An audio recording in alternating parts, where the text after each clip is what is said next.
G20 leader summit नई दिल्ली में चल रहा है और हम आपको G20 परिवार के सदस्यों से जो हमारे मेहमान हैं उनसे परिचय करा रहे हैं। आज कहानी दुनिया के उस इकलौते देश की जो एक पूरे महाद्वीप पर बसा हुआ है, ऑस्ट्रेलिया। कहानी बताएं उससे पहले आप नक्शे को समझिए। ऑस्ट्रेलिया दुनिया का छठा सबसे बड़ा मुल्क है क्षेत्रफल के हिसाब से। ऑस्ट्रेलिया दुनिया का अकेला देश है जो एक पूरे महाद्वीप पर फैला हुआ है। हालांकि ऑस्ट्रेलिया महाद्वीप सभी महाद्वीपों में सबसे छोटा है, सबसे छोटा कॉन्टिनेंट कह लीजिए। ऑस्ट्रेलिया में दुनिया की छठी सबसे लंबी तटरेखा है, तकरीबन 25,000 किलोमीटर से भी ज़्यादा। और ऑस्ट्रेलिया इस समुद्री सीमा को पूर्वी Timor, Indonesia, New Zealand, Papua New Guinea, Solomon islands और फ्रांस के न्यू कैलेडोनिया के साथ साझा करता है। ऑस्ट्रेलिया की कोई ज़मीनी सीमा नहीं है। आबादी यहाँ की 2 करोड़ 50 लाख से थोड़ी ज़्यादा है। ऑलमोस्ट इतने ही लोग एक दिन में इंडियन रेलवेज में सफ़र भी करते हैं। ऑस्ट्रेलिया भारत से 4 घंटे और 30 मिनट आगे है, 4.5 घंटे। जब भारत में सुबह के 8 बजते हैं तब ऑस्ट्रेलिया में दोपहर के 12:30 बजते हैं। ऑस्ट्रेलिया की राजधानी कैनबरा है, यहीं से मुल्क की सरकार चलती है। नई दिल्ली से यहाँ की दूरी लगभग 10,347 किलोमीटर है। ऐसा माना जाता है कि ऑस्ट्रेलिया की मुख्य ज़मीन पर पहली बार लगभग 40,000 से 60,000 साल पहले दक्षिण पूर्व एशिया के लोग पहुँचे और साल 1606 में डच नाविक विलियम जैंसजून यहाँ पहुँचे। वो ऑस्ट्रेलिया पहुँचने वाले पहले यूरोपियन थे। इसके बाद यूरोपीय खोजकर्ता लगातार यहाँ आते रहे। साल 1770 में लेफ्टिनेंट जेम्स कुक ने ऑस्ट्रेलिया के पूर्वी तट पर ब्रिटेन का दावा किया। वो बॉटनी बे जो कि अब सिडनी में है, वहाँ ब्रिटिश उपनिवेश बनाने के डिटेल्स के साथ लंदन वापस लौटे। उपनिवेश बनाने के लिए ब्रिटिश जहाज़ों का पहला बेड़ा जनवरी 1788 में सिडनी पहुँचा। ब्रिटेन ने पूरे महाद्वीप में और भी कई उपनिवेश स्थापित किए। 19वीं सदी के दौरान ऑस्ट्रेलिया के अंदरूनी इलाकों में यूरोपीय खोजकर्ताओं को भेजा गया। इस दौरान नई बीमारियों और ब्रिटिश उपनिवेशवादियों के साथ हुए संघर्ष ने ऑस्ट्रेलिया के मूल निवासियों को बहुत कमज़ोर बना दिया। इस दौरान ब्रिटेन के कैदियों को सज़ा काटने के लिए ऑस्ट्रेलिया भेजा जाने लगा। साल 1868 के बाद ये प्रक्रिया बंद हुई। अब तक ऑस्ट्रेलिया में ब्रिटेन के 6 उपनिवेश बन चुके थे। साल 1901 में जनमत संग्रह हुआ जिसके जरिए सभी उपनिवेश एकजुट हुए और ऑस्ट्रेलिया अस्तित्व में आया। ऑस्ट्रेलिया ने दोनों वर्ल्ड वॉर्स में ब्रिटिश साम्राज्य और बाद में ब्रिटिश कॉमनवेल्थ के हिस्से के बतौर लड़ाई लड़ी। ऑस्ट्रेलिया अभी भी ब्रिटिश कॉमनवेल्थ का हिस्सा है। हेड ऑफ द स्टेट की शक्ति ब्रिटिश क्राउन में निहित है। हालांकि ऑस्ट्रेलिया को स्वशासन का अधिकार 1930 के दशक में ही मिल गया था। ये एक फॉर्मेलिटी बची है क्राउन वाली। उन्होंने ब्रिटिश क्राउन के अधीन रहना चुना। क्राउन ने अपना एक एजेंट नियुक्त किया, इसे गवर्नर जनरल का नाम दिया गया। इस पद पर बैठने वाला व्यक्ति ब्रिटिश क्राउन का प्रवक्ता होता है, यानी वो क्राउन की इच्छा और प्रधानमंत्री की सलाह से ही कोई फैसला लेता है। करेंसी का नाम है Australian dollar. International monetary fund IMF के मुताबिक GDP 1.71 ट्रिलियन डॉलर की है। भारतीय रुपए में लगभग 140 लाख करोड़ रुपए। प्रति व्यक्ति आय लगभग 54 लाख रुपए है, भारत से 27 गुना ज़्यादा। ऑस्ट्रेलिया के विदेश मंत्रालय के मुताबिक भारत ऑस्ट्रेलिया का छठा सबसे बड़ा ट्रेड पार्टनर था और साल 2022 में दोनों देशों के बीच लगभग 4 लाख करोड़ रुपए का बिजनेस हुआ। भारत ने लगभग 1,12,000 करोड़ रुपए का सामान निर्यात किया। क्या निर्यात किया? खनिज तेल, दवाइयाँ, तेल, मोती, कीमती पत्थर, धातुएं, बिजली के उपकरण, मशीनरी, न्यूक्लियर रिएक्टर, लोहा, स्टील आदि।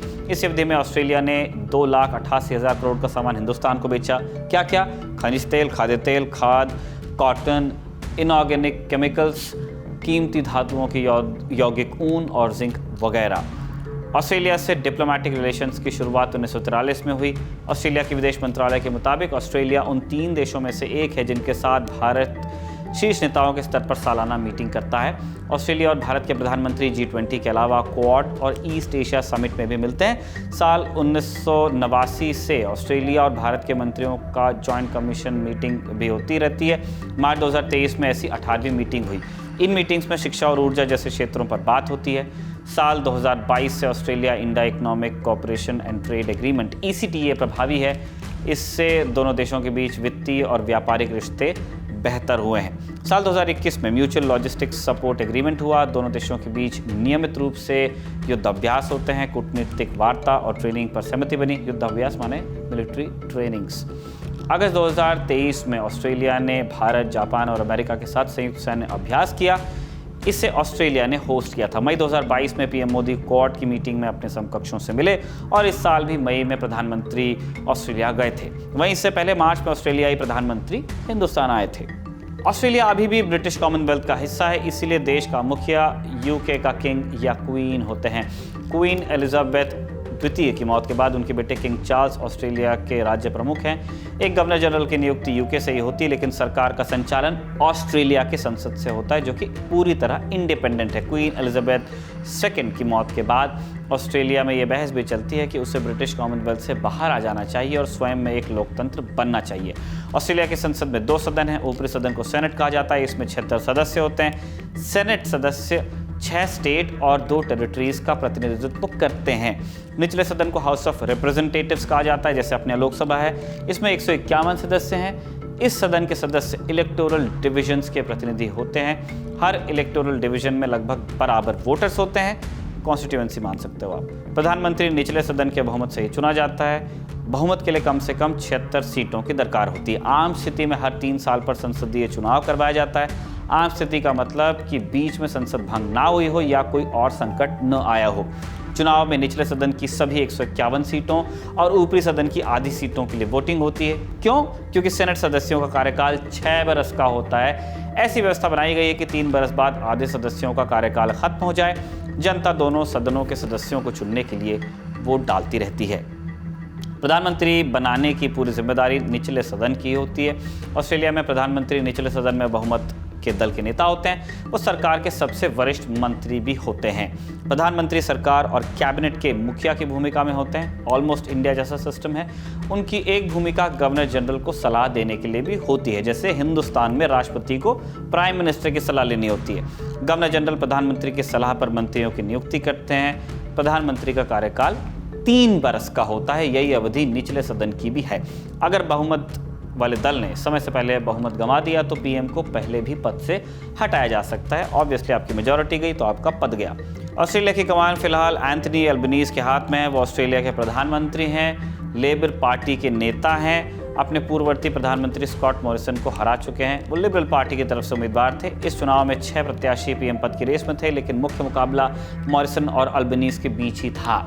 मॉरिसन 2019 के चुनाव में भी पूर्ण बहुमत हासिल नहीं कर पाए थे और छोटी पार्टियों के साथ मिलकर उन्होंने सरकार बनाई थी। पहली बार 1996 में संसद पहुंचे थे।